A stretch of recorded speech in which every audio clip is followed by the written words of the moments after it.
បាទជំរាបសួរបងប្អូនទាំងអស់គ្នាថ្ងៃនេះខ្ញុំចង់បង្ហាញបងប្អូនទាំងអស់គ្នាអំពី download វីដេអូពី YouTube ក៏ដូចជា Facebook បាទដោយងាយស្រួលមិនមានកម្មវិធីស្មាញច្រើនបាទឥឡូវយើងខ្ញុំបើកកម្មវិធី Mozilla Firefox មក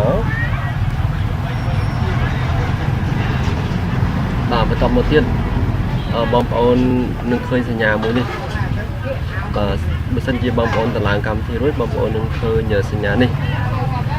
បន្តមកទៀតយើងបើក Facebook បាទជួនកាលMozillaខ្លះវាអត់មានសញ្ញាដូចខ្ញុំទេបាទលុះត្រាតែបងប្អូនតម្លើងកម្មវិធី AVG នេះវានឹងដាក់អូតូឲ្យសញ្ញាទាំងនេះបាទយើងចុច Facebook សាកមើលប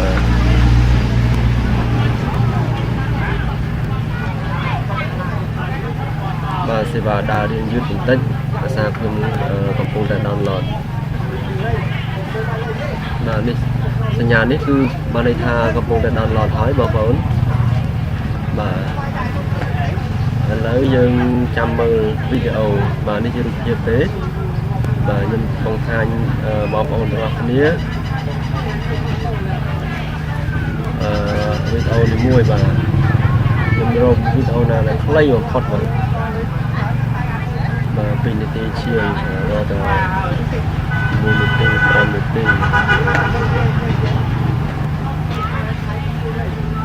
បាទសិតតែ1នាទីជាងហើយ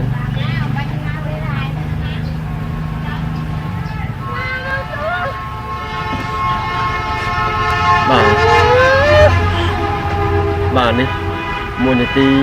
32ឥឡូវខ្ញុំចុចលើវាអញ្ចឹងបងប្អូនបាទយើងចុចបើកលើវាមកបាទសូមមកពេញទៅបងដែរដោយសារ Wi-Fi នេះដើរយឺតបន្តិច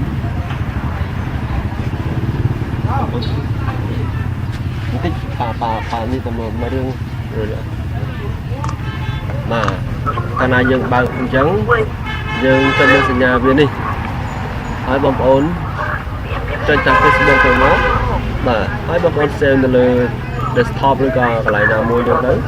ចុច save បាទហើយនេះវារត់សញ្ញាមិញទៅនេះវាកំពុងតែដើរនៅ Facebook បាទនេះជួនកាលវាអាចដើរលឿនជាងដែលយើងមើលទៅទៀតបាទបើសិនជាសេវាដើរលឿនគឺតែយើងកំពុងតែមើលដូច្នេះវាដើររួចបាត់ទៅហើយបាទឥឡូវយើងចាំមើលបងប្អូននេះវារត់ទៅលើ desktop ហើយ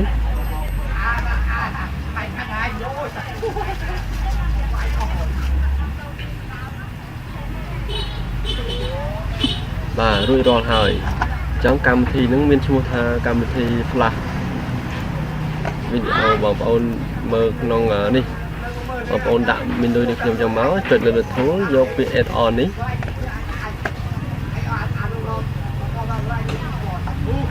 បាទ attention នេះសញ្ញានេះបង Flash video download បងប្អូនគាត់ទៅចុចលើពាក្យ Flash នេះមកបងប្អូននឹងឃើញបាទហើយ search យកមកបាទដោយសារខ្ញុំdownload រួចហើយអញ្ចឹងបងប្អូនអត់ឃើញមានសញ្ញាពណ៌ខៀវនោះទេក្នុងករណីដែលបងប្អូនមិនទាន់បងប្អូនចុច flash អញ្ចឹងទៅចុចពាក្យ search បន្តមកទៀតបងប្អូនយកពាក្យ install បន្ទាប់ពី install មកបងប្អូន restart Mozilla នឹងសាកឡើងវិញទៅពេលនោះបងប្អូននឹងឃើញសញ្ញានៅត្រង់នេះដូចរបស់ខ្ញុំបាទមិនថា download ពី Facebook ឬក៏ YouTube ទេបងប្អូនអាច download បានដូចគ្នាហើយវាអាចលឿនផងដែរបាទសូមអរគុណសម្រាប់ការទស្សនា